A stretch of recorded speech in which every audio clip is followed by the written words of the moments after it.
अस्सलाम वालेकुम dear students, उम्मीद है आप सब खैरियत से होंगे। हमारा आज का जो लेक्चर है लॉ गेट रिवीजन क्लास के अंदर आज फर्स्ट डे है और आज के दिन हम जो है Qanun Shahadat order code of civil procedure discuss करेंगे। अब सबसे पहले कानून शहादत ऑर्डर से एक बहुत ही इम्पोर्टेंट सवाल, कानून शहादत ऑर्डर रिपील कब हुआ। सेकेंडली कि कानून शहादत ऑर्डर जो है रिपील किस से हुआ। प्रिलिमिनरी जब आप पढ़ते हैं तो उसके अंदर 3 बातें होती हैं। एक होती है एप्लीकेबिलिटी की, कि ये कानून शहादत ऑर्डर जो है पूरे के पूरे पाकिस्तान पर एप्लीकेबल है। सेकेंडली फिर ये चीज़ कि कानून शहादत ऑर्डर जो है वो उसके एक्सटेंड दायरा इख्तियार, एक्सटेंड की ही बात कर रहा था मैं, एक्सटेंड कहाँ तक है, पूरे के पूरे पाकिस्तान में। फिर ये जो है कानून शहादत ऑर्डर इन्फोर्स कब हुआ, enforcement, date of enforcement, date of enactment, ये डेट्स भी आपको याद हो। चाहे सीआरपीसी पढ़ रहे हैं, चाहे आप कानून शहादत ऑर्डर पढ़ रहे हैं, चाहे आप कोड ऑफ सिविल प्रोसीजर पढ़ रहे हैं, जितने भी मेजर एक्ट्स हैं, 4 मेजर एक्ट्स हैं हमारे पास, सीपीसी, सीआरपीसी, क्यूएसओ, पीपीसी, इनकी date of enforcement, date of enactment आपको याद हो। सेकेंडली फिर अब हम आते हैं किसकी तरफ, डेफिनेशन क्लासेस की तरफ। अब डेफिनेशन क्लासेस के अंदर हमारे पास सबसे पहली चीज़ क्या आती है, सबसे पहली चीज़ ये आती है कि जो है हमारे पास कानून शहादत ऑर्डर के अंदर डॉक्यूमेंट क्या है। लेकिन डॉक्यूमेंट की तरफ जाने से पहले मैं आपको ये बता दूं कि कानून शहादत ऑर्डर की एप्लीकेबिलिटी, कि ये कहाँ कहाँ पर एप्लीकेबल है। So it is not only applicable in arbitration, in family cases. Family cases और आर्बिट्रेशन पर कानून शहादत ऑर्डर एप्लीकेबल है ही नहीं। इससे हट के जितने भी प्रोसीडिंग्स हैं, जुडिशियल, क्वाज़ी जुडिशियल्स, ट्राइब्यूनल्स, सब पर कानून शहादत ऑर्डर एप्लीकेबल है। इसके बाद फिर हम कहाँ आते हैं, फिर हम आते हैं किसकी तरफ, डेफिनेशन क्लासेस की तरफ। इंटरप्रिटेशन का नाम दिया जाता है आर्टिकल 2। इसके अंदर आर्टिकल्स क्यों है क्यों नहीं है, इस बात को आप छोड़ दें कि आर्टिकल इसके अंदर क्यों है। अब देखें, मसला ये है कि अक्सर स्टूडेंट्स यही कंफ्यूज हो जाते हैं कि क्या सेक्शंस हैं, क्या आर्टिकल्स हैं। आर्टिकल और सेक्शंस की तरफ मत जाएं, आप ये देखें कि उसकी नंबरिंग क्या है, क्योंकि आपसे वो ये नहीं पूछेगा कि कानून शहादत ऑर्डर के अंदर आर्टिकल्स थे या सेक्शंस थे या फिर क्या था। ठीक है। डेफिनेशंस के अंदर सबसे पहली चीज़ क्या, document. Document means anything letter और फिगर, कोई भी चीज़ जो कि लेटर पर, फिगर पर, किसी भी चीज़ पर अगर कोई भी बात लिखी है वो क्या है, वो डॉक्यूमेंट है। फिर आप इसको क्रॉस करें, किसके साथ क्रॉस करेंगे, सेक्शन 29 पाकिस्तान पेनल कोड के साथ। जब आपने section 29 Pakistan penal code open किया तो उसमें क्या आ जाता है, उसमें भी वर्ड डॉक्यूमेंट आ जाता है। अब उसकी क्या डेफिनेशन है, उसकी भी same as it is definition है, जो कि अभी मैंने आपके साथ डिस्कस की, एज पर कानून शहादत ऑर्डर आर्टिकल 2। फिर उसके बाद आर्टिकल 2 के अंदर और क्या वर्ड आ जाता है, और आ जाता है जज या कोर्ट का वर्ड आ जाता है। कोर्ट के अंदर फिर वो कहता है कि कोई भी जज या कोई भी ऑफिसर ऑफ द कोर्ट जो क्या कर सके, जो ओथ ले सके, क्या ले सके, ओथ ले सके, उसको हम जज कहेंगे। फिर उसके बाद आता है कि फैक्ट इन इशू और रेलेवेंट फैक्ट क्या है। क्या आ जाता है, फैक्ट इन इशू और रेलेवेंट फैक्ट क्या है। एक हमारे पास होता है fact in issue. Fact in issue मतलब असल वकुआ, असल बात, कि जिस काज ऑफ एक्शन की वजह से आप कोर्ट के अंदर आए। मिसाल के तौर पे आपका झगड़ा हुआ, मिसाल के तौर पे आपने जो है किसी को मारा या आपको किसी ने मारा, ये क्या हुआ, ये हुआ काज ऑफ एक्शन। अगर कोई शख्स ये कहता है कि मैं तुम्हें फलां तारीख को मारूंगा, तो वो काज ऑफ एक्शन अभी तक हुआ नहीं है। तो जिस काज ऑफ एक्शन की वजह से, जिस मसले की वजह से आप कोर्ट में आते हैं, उसको हम कहते हैं फैक्ट इन इशू। जिस फैक्ट इन इशू, जिस फैक्ट की वजह से वो बंदा कोर्ट के अंदर आया है। एक होता है रेलेवेंट फैक्ट। रेलेवेंट फैक्ट्स कौन कौन से होते हैं, which relates to the matter, which relates to the matter. कौन कौन से मैटर, मिसाल के तौर पे किसी शख्स की डेथ हुई, उस डेथ के टाइम पे, ऑन दैट टाइम क्या होता है, उसी टाइम पे मिसाल के तौर पे लाश पड़ी हुई है, लाश के साथ कुछ जो है कपड़े पड़े हुए हैं, कपड़ों के साथ फिर उसके अलावा क्या होता है कि कोई खंजर पड़ा हुआ है, पिस्टल पड़ी हुई है। पूरे कमरे की जो पूरा का पूरा एक रूम है, उस रूम की जो सीक्वेंस है वो चेंज है, कोई चीज़ कहाँ पड़ी, इट मीन्स कि वहाँ कोई ना कोई झगड़ा वगैरह हुआ होगा। उसके बाद फिर क्या आ जाता है, उसके बाद आ जाता है आपका नेक्स्ट आर्टिकल 3। अब आर्टिकल 3 से आपका कानून शहादत ऑर्डर स्टार्ट हो जाता है। लेकिन कानून शहादत ऑर्डर है क्या, किस चीज़ के बारे में डिस्कस करता है, कानून शहादत ऑर्डर हम क्यों पढ़ रहे हैं, इसका पढ़ने का फ़ायदा क्या है। जब आप क्रिमिनल में जाएं, जब आप सिविल में जाएं, दोनों जगह पर कानून शहादत ऑर्डर एप्लीकेबल है, पहली चीज़। दूसरी चीज़ ये कि कानून शहादत ऑर्डर का फ़ायदा क्या है पढ़ने का। कानून शहादत ऑर्डर बड़ा ही इंटरेस्टिंग है। मैंने अल्हम्दुलिल्लाह तकरीबन कोई 13 से 14 बार कानून शहादत ऑर्डर पढ़ाया है, और अभी इसीलिए मैं आपको विदाउट बुक जो है कानून शहादत ऑर्डर पढ़ा रहा हूँ, क्योंकि बुक अवेलेबल नहीं थी अभी। तो मैंने सोचा कि थोड़ा बहुत आपको रिवीजन हो जाएगा। खैर, कहने का मकसद ये है कि कानून शहादत ऑर्डर में क्या बातें बताई गई हैं। कौन गवाही देगा, पहली चीज़। कितने गवाह होंगे, दूसरी चीज़। फिर गवाहों की नौयत कैसी होगी, ठीक है। फिर गवाही किस चीज़ से रिलेट करेगी, जो हमारा चैप्टर नंबर 2 है, फैक्ट एंड इशू के बारे में, रेलेवेंसी ऑफ फैक्ट के बारे में। फिर उसके बाद कौन कौन गवाही नहीं दे सकता, ठीक है। उसके बाद फिर क्या आ जाएगा, उसके बाद आ जाएगा कि शहादत के अलावा जो हमारे पास एविडेंस है, एविडेंस की नेचर क्या होगी, डॉक्यूमेंट्री होगा, ओरल होगा, उसकी क्या वेरासिटी है कानून की नज़र में, सही है। ये सारा का सारा हम कहाँ पढ़ेंगे, सारा का सारा हम पढ़ेंगे कानून शहादत ऑर्डर के अंदर। इसके अलावा फिर बर्डन ऑफ प्रूफ, बारह सबूत किस पर होगा, कौन साबित करेगा कि किसने जुर्म किया है, प्रोसिक्यूशन साबित करेगी। फिर एग्जामिनेशन का ऑर्डर किस तरीके कार का होगा, जब गवाह का पहला बयान होगा वो किस तरीके से होगा, क्रॉस जरा किस तरीके से होगी, री एग्जामिनेशन किस तरीके से होगी, क्या लीडिंग क्वेश्चंस पूछे जा सकते हैं, नहीं पूछे जा सकते, सही है। और कोर्ट के अंदर किस किस किस्म की जो एविडेंस है वो एडमिसिबल है और अनएडमिसिबल है। ये सारा कुछ हम कहाँ पढ़ेंगे, कानून शहादत ऑर्डर के अंदर।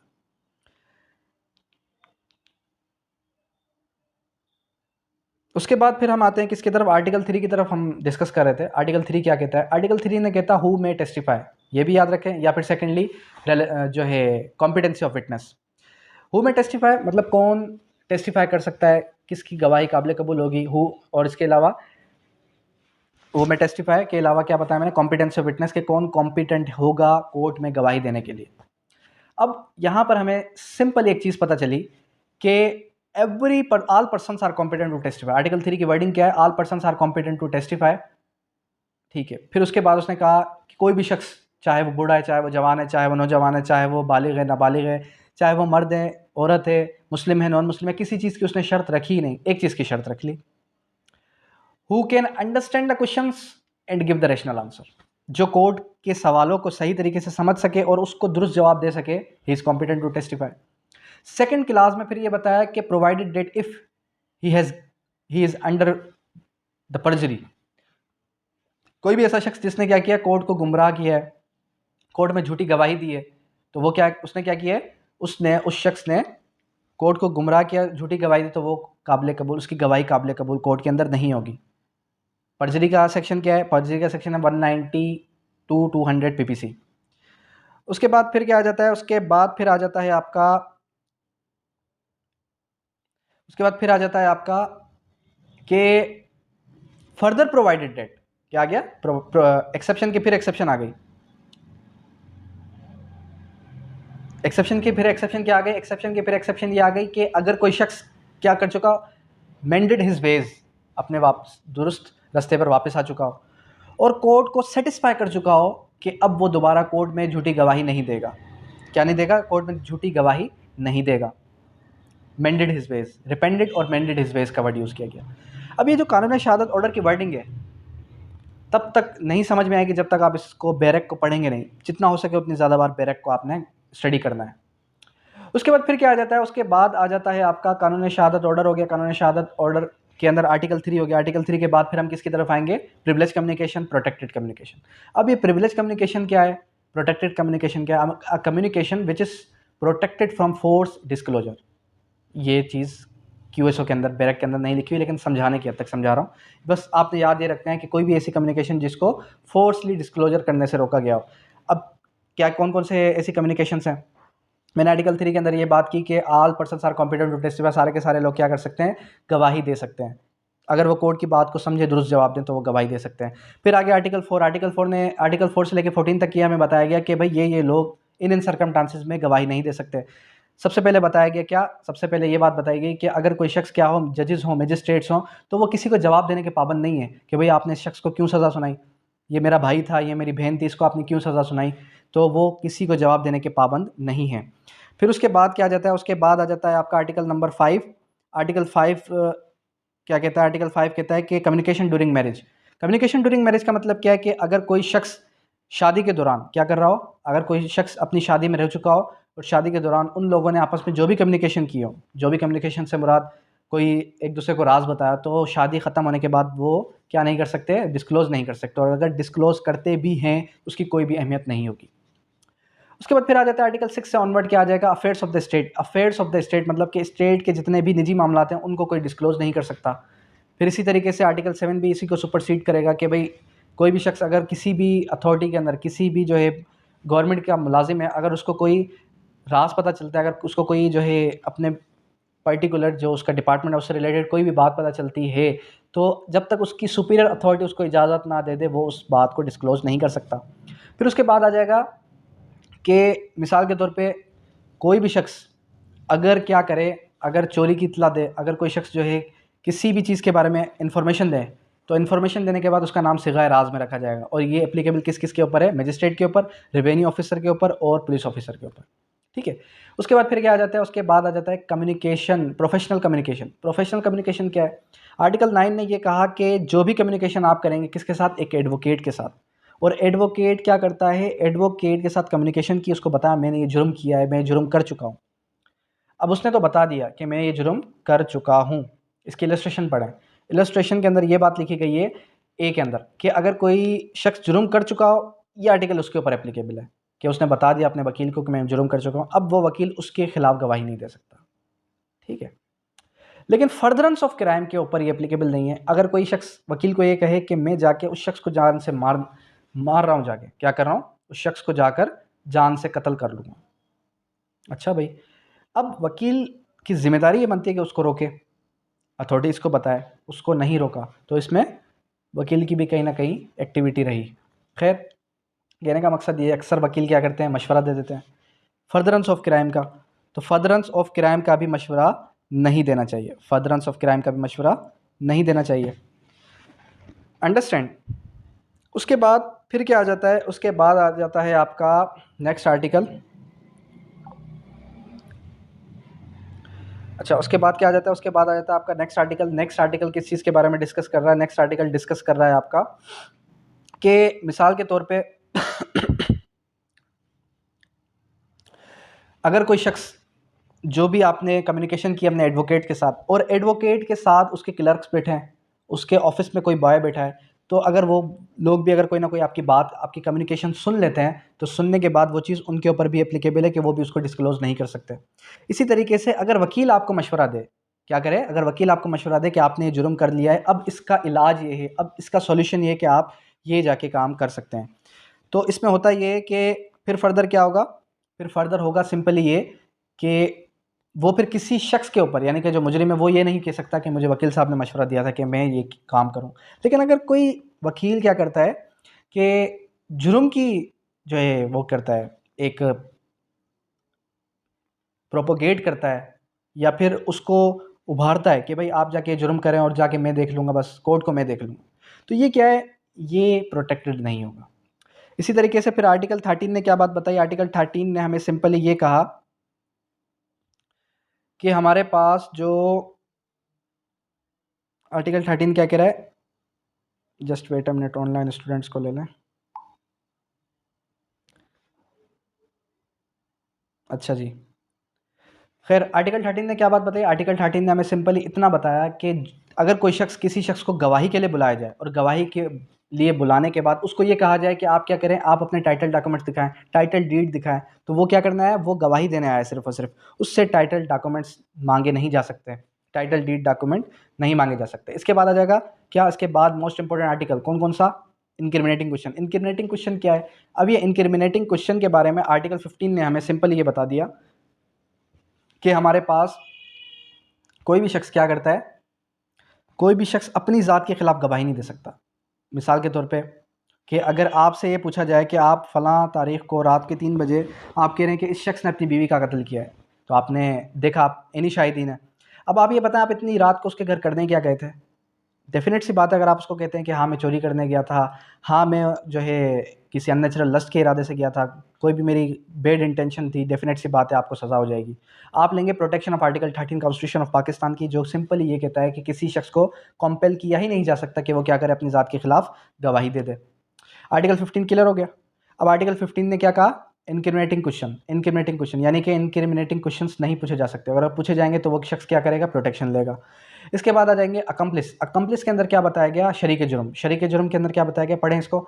अकम्प्लिस के अंदर सिंपल ये बताया गया कि अगर कोई भी शख्स क्या करता है, कोई भी शख्स शरीक जुर्म है, an accomplice shall be competent to testify, सारे के सारे मैटर्स के अंदर अकम्प्लिस की गवाही काबिल कबूल है एक्सेप्ट इन डेश केसेस। अब ऑप्शन वो आपको देगा हुदूद केसेस या फिर क्रिमिनल केसेस, सिविल केसेस या ऑल ऑफ दीज। तो उसका करेक्ट ऑप्शन क्या है, हुदूद केसेस। ठीक है। उसके बाद फिर क्या आ जाएगा, उसके बाद आ जाएगा आपका नेक्स्ट आर्टिकल क्या बात करता है, नेक्स्ट आर्टिकल हमें बताता है किस चीज़ के बारे में। Article 17 competence and number of witness, कि जितने आपके मैटर्स हैं, कौन कौन से मैटर्स हैं आपके मैटर्स हैं, मिसाल के तौर पे अल्लाह आपको नेकी दे, क्रिमिनल या फिर क्रिमिनल सेट के जो हुदूद के मैटर्स हैं, हुदूद के मैटर्स के अंदर कितने गवाह होंगे हुदूद के मैटर्स के अंदर, 2 मर्द या 1 मर्द और 2 खवातीन। ठीक है। फिर जो है बताया गया कि भाई अगर कोई भी शख्स गवाही देता है हुदूद मैटर्स के अंदर तो वो तज़किया शहूद हो, मेल हो, मुस्लिम हो, एडल्ट हो। इससे हट के कोई भी शख्स अगर इस कॉम्पिटेंसी पे नहीं उतरता, इस पूरे स्केच पे नहीं उतरता हुदूद मैटर्स के अंदर, तो वो गवाही नहीं दे सकता। कौन सा, एडल्ट हो, तज़किया शहूद हो, मेल हो, एडल्ट हो, मेल हो, तज़किया शहूद हो, मुस्लिम हो, एडल्ट हो। इसके बाद आ जाए आर्टिकल 18 से ऑनवर्ड क्या आ जाएगा, relevancy of fact longest chapter of कानून शहादत ऑर्डर। अब आर्टिकल 18 से ऑनवर्ड क्या जाएगा, आर्टिकल 18 से लेकर 69 तक हमारा चलेगा रेलेवेंसी ऑफ फैक्ट। इसके अंदर एक चीज़ याद रख लें, कौन कौन सी बातें, कि इस पूरे के पूरे चैप्टर के अंदर आपको एक चीज़ मिलेगी, रेलेवेंट और इररेलेवेंट, क्या ये बात रेलेवेंट है, क्या ये बात इररेलेवेंट है। आर्टिकल 18 ने कहा कि गवाही जब भी दी जाएगी या तो वो दी जाएगी फैक्ट इन इशू के मुताबिक या वो दी जाएगी रेलेवेंट फैक्ट के मुताबिक। अब ये fact in issue, relevant fact क्या है, गवाही जब भी दी जाएगी जो वकुआ हुआ है उससे रिलेटेड या उससे मिलती जुलती जितने भी वकुआ हुए हैं उनसे रिलेटेड, ट्रांजैक्शंस जो ये सीरीज ऑफ ट्रांजैक्शंस हुई हैं उनसे रिलेटेड। आर्टिकल 19 रेस गिस्चे, आर्टिकल 19 क्या कहता है, रेस गिस्चे थिंग्स क्लोजली डन। क्या कहता है, थिंग्स क्लोजली डन का मतलब क्या है, थिंग्स क्लोजली डन का मतलब ये है कि जितने भी चीज़ें हुई हैं, मिसाल के तौर पे कोई शख्स ये कहे कि मर्डर हो गया, मर्डर होने से पहले उसको जहर दिया गया, गिलास के अंदर जहर पड़ा है, जहर दिया गया, जहर जब उसको दिया गया उस वक्त उससे पहले उसकी कंडीशन क्या थी, घबराया हुआ था, नहीं था, ये सारी चीज़ें क्या है, थिंग्स क्लोजली डन, कि जो भी वकुए से रिलेटेड हैं, कनेक्टेड हैं, सीरीज हैं, वो सब के सब क्या है, रेलेवेंट है। फिर आ जाए आप किसकी तरफ, आर्टिकल 20 से ऑनवर्ड बात करेगा motive, preparation, subsequent and previous conduct. किसी शख्स को मारने का उसके पीछे मोटिव क्या है, मोटिव से मुराद के वजूहात क्या है। प्रिपरेशन, उसने 1 साल से प्रिपरेशन की उसको मारने की, क्या प्रिपरेशन की भाई, प्रिपरेशन ये की उसको मारने के लिए कि भाई उसने असला ख़रीदा, असला ख़रीदने के बाद उसने लोगों से मशवरे किए कि किस तरीके से मारूं जो मैं जस्टिफाई हो जाऊं। उसको पता चला भाई कानून के अंदर जो है क्या मौजूद है, एक रियायत मौजूद है जिसको हम जर्नल एक्सेप्शन का नाम देते हैं। इससे हटके फिर उसने क्या किया, उसने सोचा किस तरीके से इसको बुलाऊं अपने घर पे, क्या करूं, ये सारी चीज़ें उसने सोच समझ के फिर उसको बुलाया, फिर उसका मर्डर कर दिया। ये सब के सब क्या है, motive, preparation. Subsequent and previous conduct का मतलब क्या है, सब्सीक्वेंट बाद वाला, प्रीवियस मतलब पहले वाला। पहले आज से 3 साल पहले भी उसने किसी को जहर दे के मारा था, या उसके साथ बैठकर कोई शख्स जहर से मर गया, उसने कहा कि ये एक्सीडेंट है। अब आज 3 साल बाद भी क्या हुआ है कि किसी शख्स की मौत हो गई है, मौत होने के बाद वो भी जहर से हुई, तो अब कोर्ट को अगर आपने उसका प्रीवियस कंडक्ट दिखा दिया तो उसको सज़ा होने के चांसेस ज़्यादा हैं। इसके बाद क्या आ जाएगा, इसके बाद आ जाएगा आइडेंटिफिकेशन पीरियड। आइडेंटिफिकेशन पीरियड क्या है, to identify any person, to identify any thing, particular thing. Identification period ये कोई शख्स आपसे चोरी करके ले जाए, जब कोई शख्स आपसे चोरी करके गया, चोरी करने के बाद जब वो चला गया तो आप कहते हैं मैं उस शख्स को देखूंगा तो पहचान लूँगा।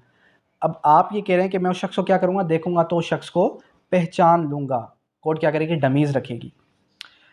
डमीज़ रखेगी जब आपके सामने, तो डमीज़ रखने के टाइम पे आपने ये बताना एटलीस्ट 9 डमीज़ हो और as soon as possible identification period होनी चाहिए। क्लियर है ये? उसके बाद फिर ये आता है कि आइडेंटिफिकेशन पीरियड किस किस की होगी, पर्टिकुलर थिंग और पर्सन की भी हो सकती है, पर्टिकुलर थिंग की भी हो सकती है। यहाँ तक क्लियर है ये? उसके बाद प्ली ऑफ एलिबाय आर्टिकल 24 ओपन करें। आर्टिकल 24 क्या कहता है, आर्टिकल 24 सिंपली हमें ये कहता है, जस्ट वेट,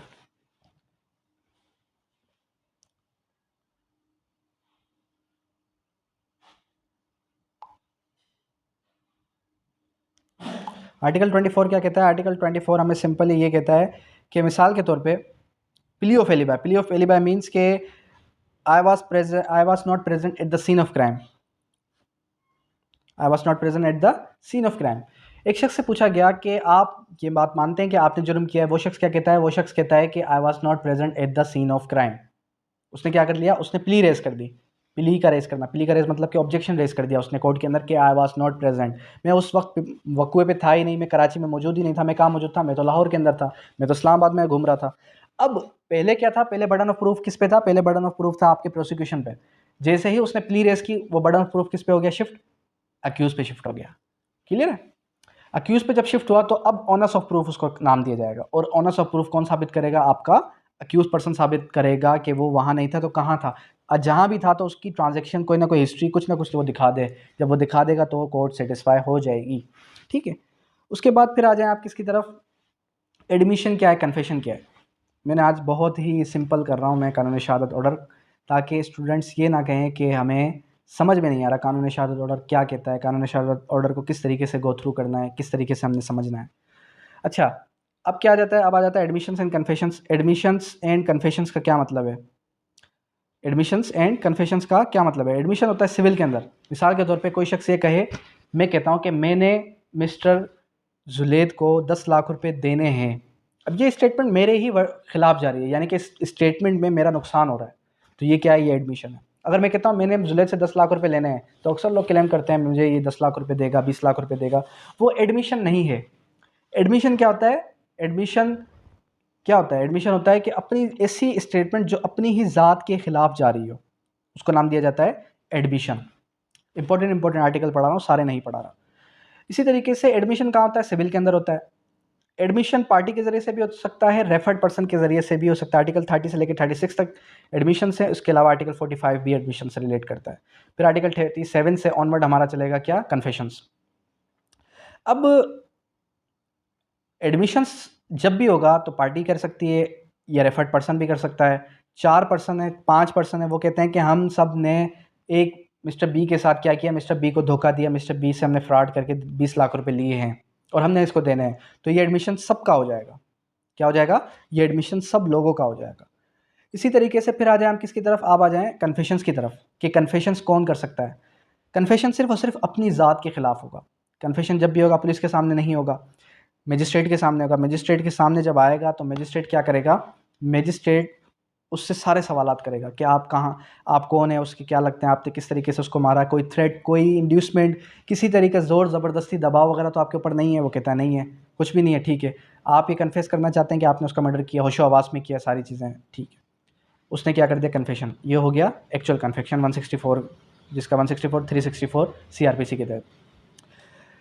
अब 37 38 क्या बात करता है? आर्टिकल 37 और 38 ने ये बात हमें सिंपली की कि कन्फेशंस कभी भी पुलिस के सामने नहीं होंगे। सेकेंडली, कन्फेशंस कभी भी इन फ्रंट ऑफ पुलिस या इन कस्टडी ऑफ पुलिस नहीं हो सकते। In front of police, police घर पे आ गई, उसके सामने भी कन्फेशन नहीं हो सकता। इन कस्टडी ऑफ पुलिस, पुलिस की कस्टडी में, पुलिस की गिरफ्त में अगर कोई शख्स है तो उसके सामने भी कन्फेशन नहीं हो सकता। क्लियर है ये?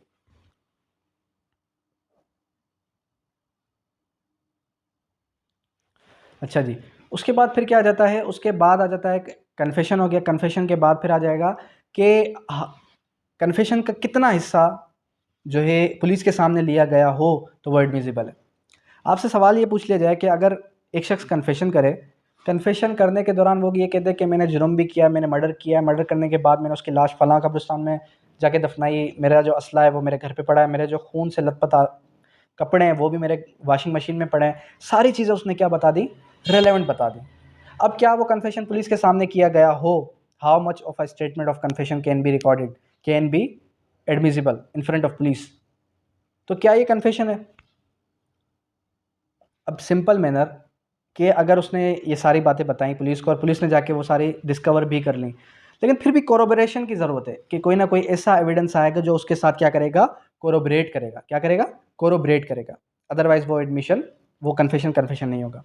कन्फेशन के अंदर अगर inducement, threat, promise of secrecy आ जाए तो वो कन्फेशन कन्फेशन नहीं रहता। इसी तरीके से आगे बढ़ते हैं, किसकी तरफ? स्टॉपल की तरफ। Article 45, admissions act as estoppel. Confession जब किसी एडमिशन अगर किसी शख्स ने कर दिया, क्या कर दिया, एडमिशन अगर किसी शख्स ने कर दिया तो बाद में वो अपनी बात से मुकर नहीं सकता, रिट्रैक्ट नहीं कर सकता। क्या नहीं कर सकता, रिट्रैक्ट नहीं कर सकता। इसी तरीके से अगर कोई शख्स क्या कर दे, कन्फेशन कर दे, क्या कर दे, कन्फेशन कर दे, कन्फेशन करने के बाद वो रिट्रैक्ट कर सकता है, बाद में क्या कर सकता है, मुकर सकता है कि भाई मेरे ऊपर थ्रेट था, किसी ने मुझे प्रॉमिस ऑफ सिक्रेसी की थी कि वो मुझे बचाएगा, इस वजह से मैंने कन्फेशन किया।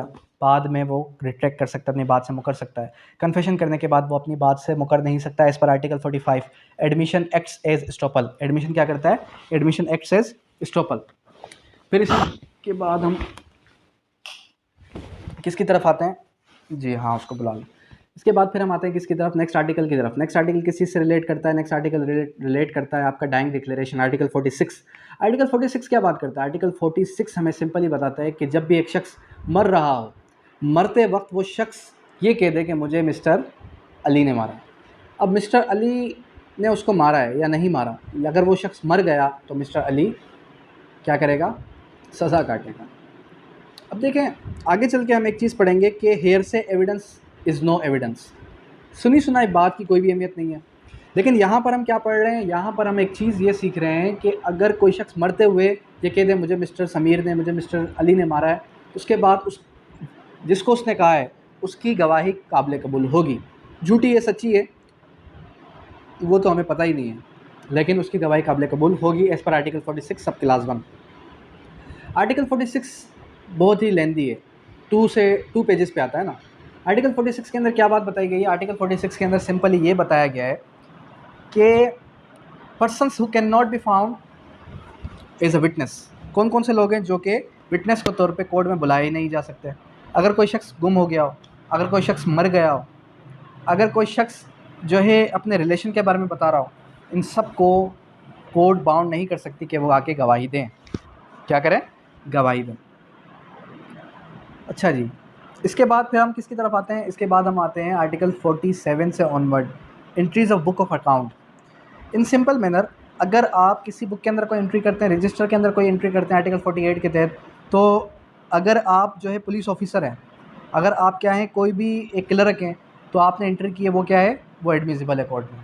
फिर आ जाए आर्टिकल 52 से onward, how much of the statement can be recorded in court. Article 52 से ऑनवर्ड आपको बड़ा मजाक मिलेगा। क्या मजाक मिलेगा, आर्टिकल 52 ने ये कहा कि भाई जितने भी गवाही जो दी जाएगी वो प्रीवियस के मुताबिक दी जाएगी। आर्टिकल 54 ने क्या कहा कि प्रीवियस जजमेंट्स, अगर आपसे केस से रिलेटेड प्रीवियस जो जजमेंट्स है, जैसे सेक्शन 11 CPC जहाँ पर एप्लीकेबल है, उसको क्रॉस करता है आर्टिकल 54 कानून शहादत ऑर्डर, कि अगर आपसे केस के रिलेटेड किसी और जजमेंट में कोई हवाला है तो आप दे दें और फिर ये केस आपका ख़त्म हो जाएगा। इसी तरीके से फिर आर्टिकल 55 ने कहा जो बात आर्टिकल 54 के अंदर नहीं है वो 55 के अंदर है, जो 55 के अंदर नहीं है 56 के अंदर है, जो इन तीनों में नहीं है वो 57 के अंदर है। एक ही आर्टिकल के अंदर लिख देना चाहिए था। इसके बाद फिर हम कहाँ आ जाएंगे, आर्टिकल 59 से ऑनवर्ड। आर्टिकल 59 से ऑनवर्ड क्या बात करता है, आर्टिकल 59 से ऑनवर्ड हम डिस्कस करेंगे किस चीज़ को, डिस्कस करेंगे एक्सपर्ट ओपिनियन को। एक्सपर्ट ओपिनियन क्या होता है, ओपिनियन ऑफ एक्सपर्ट्स। मैंने आपको कहा कि hearsay evidence is no evidence. Doctor को बुलाया गया, डॉक्टर को बुलाने के बाद उससे ये पूछा गया कि आप ये बता दें कि इस शख्स की मौत किस तरीके से हुई है, आप ये बता दें कि ये शख्स जो मरा है ये दम घुटने की वजह से मरा है, ये शख्स खुदकुशी से मरा है, या इसका किसी ने मर्डर किया। डॉक्टर देखते ही 2 मिनट के अंदर बता देता है कि इस शख्स की मौत दम घुटने की वजह से हुई है। अब उस डॉक्टर ने उसको देखा ही नहीं था, डॉक्टर ने उसको देखा ही नहीं कि आया कि वो शख्स कैसे मरा है, लेकिन उसने क्या किया, उसने एक्सपर्ट ओपिनियन दी, अपनी नॉलेज के हिसाब से, अपनी एक्सपर्टीज़ के हिसाब से उसने गवाही दे दी। ठीक है, उसके बाद फिर क्या आ जाता है, जस्ट वेट अ मिनट, आज स्टूडेंट्स जो हैं सारे लगता है सो गए। खैर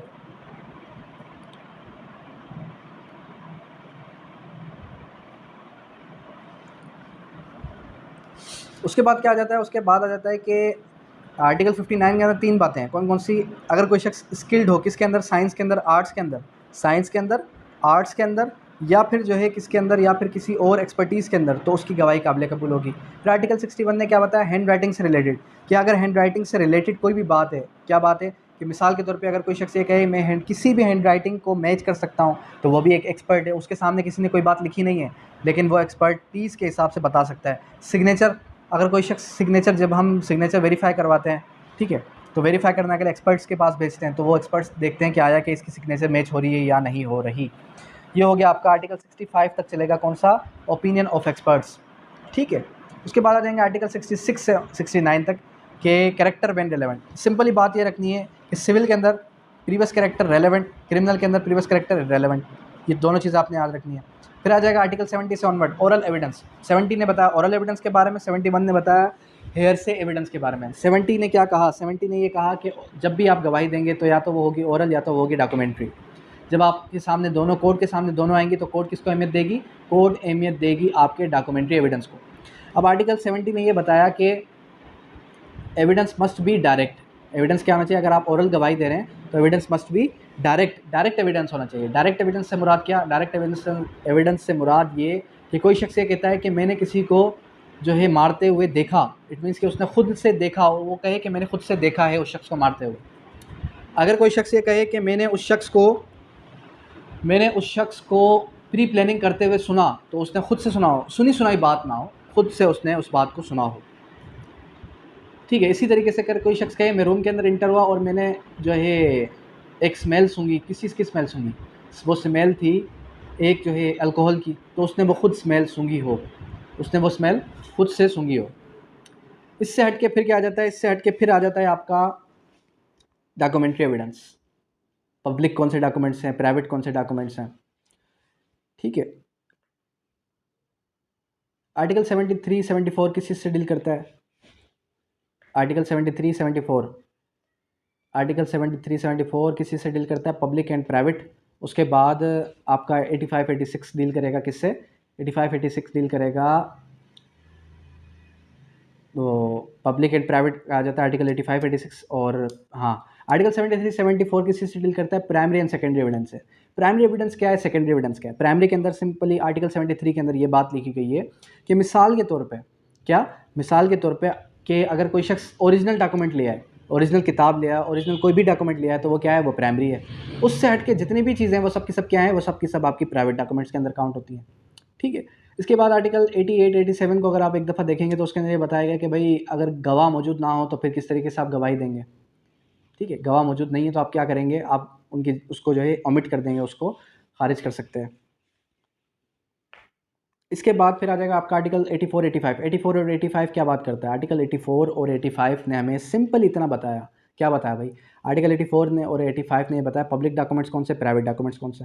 पब्लिक डॉक्यूमेंट्स के लिए बात ये याद रख लें कि अगर कोई भी ऐसा डॉक्यूमेंट जिस डॉक्यूमेंट की रसाई आवाम तक हो रही है, एक निकाहनामा है, रजिस्टर्ड निकाहनामा है, और हर शख्स उसको नादरा के अंदर वेरीफाई कर सकता है, देख सकता है, तो वो क्या है, वो पब्लिक डॉक्यूमेंट है। एक एग्रीमेंट हुआ है मेरा किसी गवर्नमेंट के साथ, ठीक है, तो वो क्या है, वो भी एक किस्म का पब्लिक डॉक्यूमेंट है। दो पर्सनस के बीच में जो डॉक्यूमेंट्स वेरीफाई होते हैं, जो एग्रीमेंट्स होते हैं, वो क्या है, वो प्राइवेट डॉक्यूमेंट्स हैं।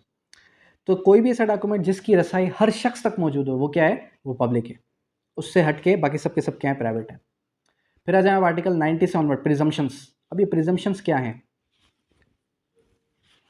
वेट अ मिनट,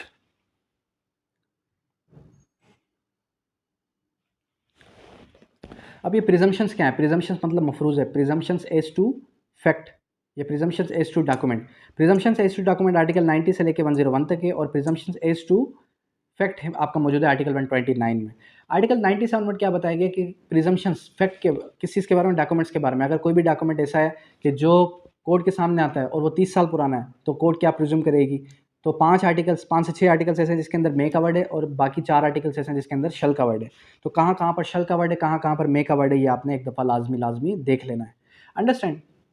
इसके बाद फिर क्या बात आ जाती है, इसके बाद फिर बात आ जाती है आपके exclusion of oral by documentary evidence, exclusion of oral by documentary evidence. अब आर्टिकल 102 से ऑनवर्ड हमें 110 तक हमें सिंपल ये बताया गया कि अगर कोई भी शख्स ओरल एविडेंस लिया, एक शख्स जो है डॉक्यूमेंट्री एविडेंस लिया है, तो डॉक्यूमेंट्री ओरल को क्या कर देगा, एक्सक्लूड कर देगा। एक्सक्लूड से क्या मुराद है, उसको बाहर निकाल देगा। अहमियत किसको दी जाएगी, अहमियत दी जाएगी आपके डॉक्यूमेंट्री एविडेंस को, ठीक है। किसको अहमियत दी जा रही है, आपके डॉक्यूमेंट्री एविडेंस को। इससे हट के फिर फर्दर क्या बात आ जाती है, आपके admitted facts need not to be proved. कौन कौन से फैक्ट्स हैं जिनको साबित करने की ज़रूरत नहीं है, आर्टिकल 111 से लेकर 113 तक ये बात की गई। अब आर्टिकल 111 से ऑनवर्ड जब आप डिस्कस करेंगे, जब आप पढ़ेंगे उसको, तो आपको ये पता चलेगा 112 के अंदर कि judicially noticeable facts need not to be proved. Facts, इस चैप्टर का नाम क्या? Facts need not to be proved. कौन कौन से हकायक हैं जिनको साबित करने की जरूरत नहीं है? पहले बताया admitted fact needs not to be proved, जो फैक्ट एडमिटेड है उसको साबित करने की हरगिज जरूरत है ही नहीं। आर्टिकल 112 के अंदर क्या बात बताएगी कि जितने भी आर्म्ड फोर्सेस हैं, जितने भी आपके आर्टिकल्स ऑफ आर्म्ड हैं, उनको साबित करने की ज़रूरत नहीं है। वेकेशंस को, सैटरडे संडे की छुट्टी है या सिर्फ संडे की छुट्टी है, उसको साबित करने की ज़रूरत नहीं है। अगर जो वेकेशंस होती हैं ईदों पे, उसको साबित करने की ज़रूरत नहीं है। इससे हटके जितने भी जो लॉ पास हो उनको साबित करने की ज़रूरत नहीं है। ठीक है, कौन सा लॉ किसका पार्ट है किसका पार्ट नहीं है, उनको साबित करने की ज़रूरत नहीं है। ये सारे आर्टिकल 112 के अंदर बताए गए। उसके बाद आ जाता है आर्टिकल 114 से 116 तक स्टॉपल। स्टॉपल क्या है? स्टॉपल का कॉन्सेप्ट क्या है? स्टॉपल का कॉन्सेप्ट सिंपल इतना है कि अगर कोई शख्स डिक्लेरेशन के थ्रू, अगर कोई शख्स क्या करे, डिक्लेरेशन के थ्रू या वर्ड्स के थ्रू, जस्ट वेट,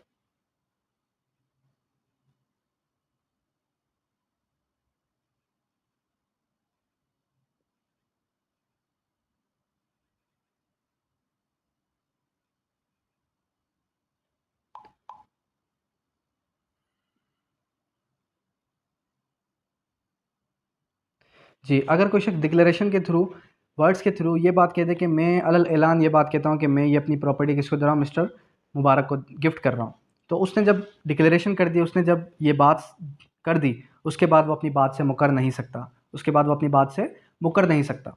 ये क्या है? ये स्टॉपल है। अगर वो मुकरेगा तो उस पर स्टॉपल, वो फिर अपनी बात से मुकर नहीं सकता। इसको हम क्या कहते हैं? Estoppel, to stop someone. ठीक है। इसके बाद फिर क्या आ जाता है? इसके बाद आ जाता है आपका नेक्स्ट आर्टिकल। नेक्स्ट आर्टिकल किस चीज़ से रिलेट करता है? नेक्स्ट आर्टिकल रिलेट करता है आपके 117 से ऑनवर्ड, बर्डन ऑफ प्रूफ। अब ये बर्डन ऑफ प्रूफ क्या है? बर्डन ऑफ प्रूफ क्या है? कौन साबित करेगा? किसके ऊपर बारह सबूत होगा? सबसे पहले आर्टिकल 117 को से ऑनवर्ड समझते हैं। आर्टिकल 117 से ऑनवर्ड क्या बात कर रहा है? आर्टिकल 117 से ऑनवर्ड सिंपली ये बात की जा रही है कि जब भी बर्डन ऑफ प्रूफ आएगा, burden of proof will always be on prosecution. किस पे होगा? प्रोसिक्यूशन डिपार्टमेंट पे। ठीक है। इसके साथ साथ फिर फर्दर बताया गया कि मिसाल के तौर पे आर्टिकल 121 ने हमें ये बताया कि अगर कोई शख्स क्या करता है, प्ली लेता है, किसकी? जर्नल एक्सेप्शंस की। जब वो शख्स प्ली लेगा जर्नल एक्सेप्शंस की, तो जर्नल एक्सेप्शंस की प्ली लेने के बाद जब उसने क्या किया, प्ली रेस की, तो डेफिनेट सी बात है कि साबित कौन करेगा? फिर साबित करेगा आपका अक्यूज पर्सन।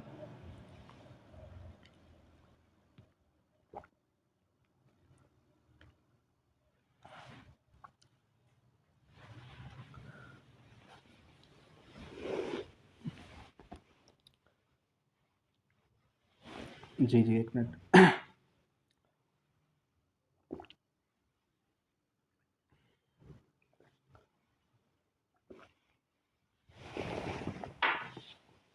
साबित कौन करेगा? आपका अक्यूज पर्सन। अब देखें, अक्यूज पर्सन क्या कर रहा है? अक्यूज पर्सन साबित कर रहा है। अब आर्टिकल 121 ने हमें सिंपली ये बता दिया, लेकिन जर्नली कौन साबित करता है? आपका प्रोसिक्यूशन डिपार्टमेंट ही साबित करती है कि किसने जुर्म किया, किसने जुर्म नहीं किया। इसके बाद आ जाते हैं मोस्ट इंपॉर्टेंट आर्टिकल। कौन सा मोस्ट इंपॉर्टेंट आर्टिकल है भाई? आर्टिकल 128। 128 क्या बात करता है? Legitimacy of child. एक बच्चा माँ के पेट के अंदर है, क्या है? एक बच्चा माँ के वॉम के अंदर है, और वो बच्चा पैदा होता है शादी के 6 महीने बाद, तो क्या वो बच्चा जायज़ है?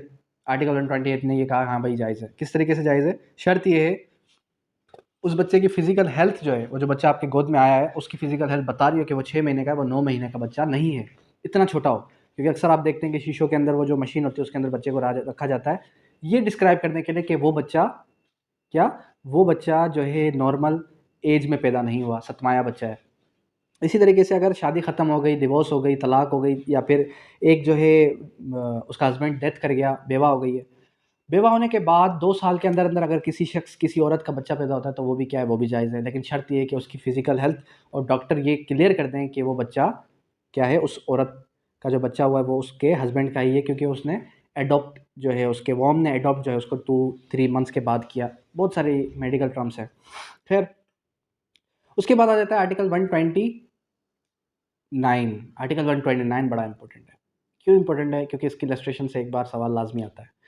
इलस्ट्रेशंस से सवाल किस तरीके से बनेंगे? इलस्ट्रेशंस का एक लेक्चर है, वो आपने सुन लेना है, जो कि 55 मिनट्स का लेक्चर है। उससे आपको क्या होगा? उससे आपको बेनिफिट ये होगा कि जो लॉन्ग स्टेटमेंट्स क्वेश्चंस हैं, उस पे आप टाइम वेस्ट नहीं करेंगे, बल्कि आप मूव ऑन कर जाएंगे अपने एक्चुअल जो भी क्वेश्चन है उसकी तरफ, और जो आपके इलस्ट्रेशन के क्वेश्चन हैं उसको आप जब एक बार भी देखेंगे तो आपको क्लियर हो जाएगा कि ये कहाँ से पूछा गया है, क्योंकि अक्सर में यही पूछता है रेलेवेंट है इररेलेवेंट है। ठीक है, मैंने आपको बता दिया कि आर्टिकल किस किस आर्टिकल के अंदर कोई बात लिखी है तो वो रेलेवेंट कब होगी और कब रेलेवेंट नहीं होगी। रेलेवेंसी ऑफ फैक्ट से पूछ रहा है, इट मीन्स कि वहाँ पर तकरीबन के अंदर रेलेवेंट लिखा है, कुछ के अंदर इररेलेवेंट भी लिखा है। खैर, उसके बाद आते हैं आर्टिकल 129 ने क्या बताया। आर्टिकल 129 ने बताया presumptions as to fact. Presumption as to fact के अंदर सब क्लास 1 के अंदर ये बताया गया कि अगर कोई शख्स क्या करे, किसी शख्स से चोरी का सामान बरामद हो तो ये प्रिजम्पशन है कि वो सामान उस शख्स ने ही चोरी किया था। इसी तरीके से फिर आ जाती है बात किसके बारे में, फिर आ जाती है बात आपके आर्टिकल 129 बी के अंदर प्रिजम्पशंस एज टू अकम्प्लिस शरीक जुर्म। अगर एक शख्स क्या है, शरीक जुर्म है, और वो शख्स ये कहता है कि मैंने ये जुर्म किया है। अब मैंने आपको बताया ना, accomplice shall be competent to testify. Article 129 B कुछ और बात कर रहा है। क्या बात कर रहा है आर्टिकल 129 बी? आर्टिकल 129 बी हमें सिंपली ये बात कर रहा है कि भाई अगर कोई शख्स शरीक जुर्म है तो वो काबिल एतमाद के लायक नहीं, unless corroborated with material facts. जब तक उसके साथ कोई और फैक्ट ना जुड़ जाए तब तक वो काबिल एतमाद के काबिल नहीं ठहराया जाएगा। अच्छा जी, फिर उसके बाद क्या आ जाते हैं, उसके बाद आते हैं आर्टिकल 130 से ऑनवर्ड। क्या है कि order of examination. Order of examination क्या है? ऑर्डर ऑफ एग्जामिनेशन के अंदर हमें सिंपली ये बात बताई गई कि किस तरीके कार से आप एडमिशन लें, किस तरीके कार से आप जो है किसकी का बयान रिकॉर्ड करेंगे। ऑर्डर ऑफ एग्जामिनेशन किस तरीके से होगा, चीफ किस तरीके से किया जाएगा, क्रॉस किस तरीके से किया जाएगा, और री एग्जामिनेशन किस तरीके से किया जाएगा। सबसे पहले ऑर्डर बताया गया कि पहले क्या होता है, पहले होता है गवाह का पहला बयान, एग्जामिनेशन इन चीफ। क्या होता है एग्जामिनेशन इन चीफ, जिसके अंदर आप ही अपने गवाह से बयान रिकॉर्ड करवाते हैं। फिर उसके बाद एडवर्स पार्टी, एडवर्स वकील क्या करता है, आपके ही गवाह से उलट सवालात, उसको जो है काउंटर सब क्वेश्चंस करता है, जिसको हम जरा का नाम देते हैं, जिसको हम कहते हैं क्रॉस एग्जामिनेशन। फिर इसके बाद क्या जाता है, इसके बाद आता है री एग्जामिनेशन। 134 के अंदर सब क्लास 2 3 के अंदर 133 के सब क्लास 3 के 2 या 3 के अंदर बताया कि री एग्जामिनेशन का आपको अपने गवाह पे डाउट है, आपको पता चल गया है कि आपका गवाह मुकर चुका है अपनी बात से और अब वो आपकी बात का साथ नहीं देगा। आप क्या करेंगे, आप उससे फिर अपने गवाह से एडवर्स क्वेश्चंस कर सकते हैं, ये दोबारा से रिकॉर्ड करवा सकते हैं जो भी उसका चीफ था। अब जब आपने उसका चीफ रिकॉर्ड करवा तो एडवर्स पार्टी के पास, एडवर्स एडवोकेट के पास राइट आ जाएगा कि वो आपका री एग्जामिनेशन के बाद भी क्रॉस एग्जामिनेशन कर सके। क्या कर सके, री एग्जामिनेशन के बाद क्रॉस एग्जामिनेशन कर सके। अच्छा जी, अब उसके बाद फिर किसकी तरफ आते हैं, leading questions. Leading questions generally can not be asked. Leading questions कौन से होते हैं, which leads towards the answer. ऐसे सवाल जो आपके गवाह की तरफ, आपके गवाह को इशारा कर रहे हैं, किस चीज़ का इशारा कर रहे हैं कि भाई क्या ये बात सच है। मैं सवाल पूछूं, क्या ये बात सच है कि आप जब रात के 2 बजे अपनी गली के अंदर से गुजर रहे थे, आपने एक चमचमाती हुई एक जो है गाड़ी देखी, गाड़ी के ऊपर कोई बात लिखी हुई थी और वो गाड़ी किस तरफ जा रही थी, मैंने उसको सारी चीज़ें लीड कर दी। ये क्या कहलाता है, इसको हम कहते हैं leading questions, which leads towards the answer. Generally leading questions पूछे नहीं जा सकते, लेकिन कहीं कहीं पूछे भी जा सकते हैं, कहीं कहीं लीडिंग क्वेश्चंस पूछे भी जा सकते हैं। अगर कोई बच्चा हो तो उससे भी लीडिंग क्वेश्चंस पूछे जा सकते हैं, अगर किसी की मेमोरी वीक हो उससे भी लीडिंग क्वेश्चंस पूछे जा सकते हैं। इसके साथ फिर आ जाता है आर्टिकल 140, 141, 144 बड़ा इंपॉर्टेंट है। 144 क्या कहता है कि क्वेश्चंस लॉफुल इन क्रॉस एग्जामिनेशन। 144 कहता है क्वेश्चंस लॉफुल इन क्रॉस एग्जामिनेशन। कौन कौन से सवाल आते हैं जो कि लॉफुल हैं क्रॉस एग्जामिनेशन में। अब क्रॉस एग्जामिनेशन के अंदर आप कौन से सवाल कर सकते हैं अपने गवाह से, कौन से सवाल कर सकते हैं आप अपने, सॉरी अपने नहीं बल्कि एडवर्स जो पार्टी है उससे सवालात अनोइंग इंसल्टिंग क्वेश्चंस नहीं कर सकते, जनरल क्वेश्चंस कर सकते हैं। इंसल्टिंग और annoying questions can not be asked in cross examination. उसके बाद आ जाता है मोस्ट इंपॉर्टेंट आर्टिकल 150। 150 क्या कहता है, हॉस्टाइल विटनेस। हॉस्टाइल विटनेस, अच्छा 149 जो है वो लिंक करता है आपके किसके साथ, 149 और आर्टिकल 15 दोनों के दोनों एक दूसरे के साथ कनेक्टेड भी हैं और एक ही बात करते हैं। आर्टिकल 150 क्या बात करता है, आर्टिकल 150 ने हमें सिंपली ये बताया कि मिसाल के तौर पे आपका गवाह हो गया मुनहर्रिफ, आपको लग पता गया कि आपका गवाह ब्राइब हो चुका है, उसने रिश्वत ले ली है, अब ये आपके हक में गवाही नहीं देगा। आप उसको डिक्लेयर करवाएंगे आर्टिकल 150 की एप्लीकेशन देके कि my hostile is declared as my witness is declare, I want to declare my witness as hostile. इसकी एप्लीकेशन देंगे तो वो डिक्लेयर हो जाएगा हॉस्टाइल। फिर आप उससे जो एडवर्स पार्टी ने सवाल करने थे वही सवाल आप पूछ सकते हैं अपने ही गवाह से, लेकिन वो तो अब आपका गवाह रहा ही नहीं, अब तो वो मुकर चुका है। इसके बाद आता है आर्टिकल 155 रिफ्रेशमेंट ऑफ मेमोरी। आपने अक्सर देखा होगा कोर्ट रूम्स के अंदर के रिफ्रेशमेंट ऑफ मेमोरी के लिए गवाह को बाहर ले जाया जाता है, तो इसको हम क्या कहते हैं, इसको हम कहते हैं रिफ्रेशमेंट ऑफ मेमोरी, मेमोरी को रिफ्रेश करना। इसी तरीके से फिर आ जाता है नेक्स्ट आर्टिकल। नेक्स्ट आर्टिकल क्या बात करता है? नेक्स्ट आर्टिकल बात करता है आपका नेक्स्ट आर्टिकल क्या बात करता है? 163 164 163 कहता है कि डिनाइल और एडमिशन, डिनाइल और एक्सेप्टेंस ऑन ओथ। मिसाल के तौर पे मैं कहूँ कि ये किताब मेरी है, 10 साल से आप मुझे नहीं दे रहे।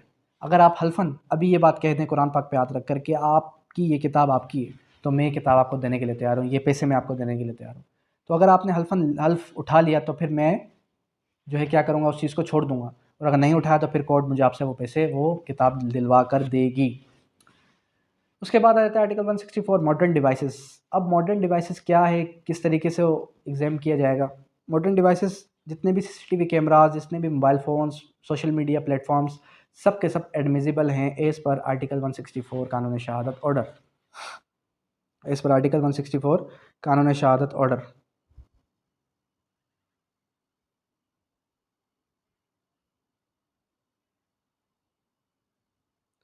ठीक है, ये हो गया हमारा क्यूएसओ कंप्लीट। मतलब क्यूएसओ कंप्लीट तो नहीं कह सकते, लेकिन ये है कि इसके अंदर इंपॉर्टेंट आर्टिकल सारे के सारे मैंने आपको बिल्कुल ईजी वे में समझा दिए। मुझे नहीं लगता कि अब किसी स्टूडेंट को ये होगा कि सर समझा दें, किस तरीके से हमने गो थ्रू करना है, किस तरीके से हमने समझना है, किस तरीके से हमने जो है चीज़ों को क्रॉस करना है, क्रॉस करना भी समझा दिया, क्यूएसओ भी समझा दिया। क्यूएसओ बड़ा ही ईजी है, क्यूएसओ के अंदर कोई भी ऐसी बात नहीं है जो आपको समझ में ना आए। अंडरस्टैंड? तो होप्स हो कि यहाँ तक ये चीज़ें होगी क्लियर। अब आते हैं, अब मूव करते हैं किसकी तरफ, हम कोड ऑफ सिविल प्रोसीजर की तरफ।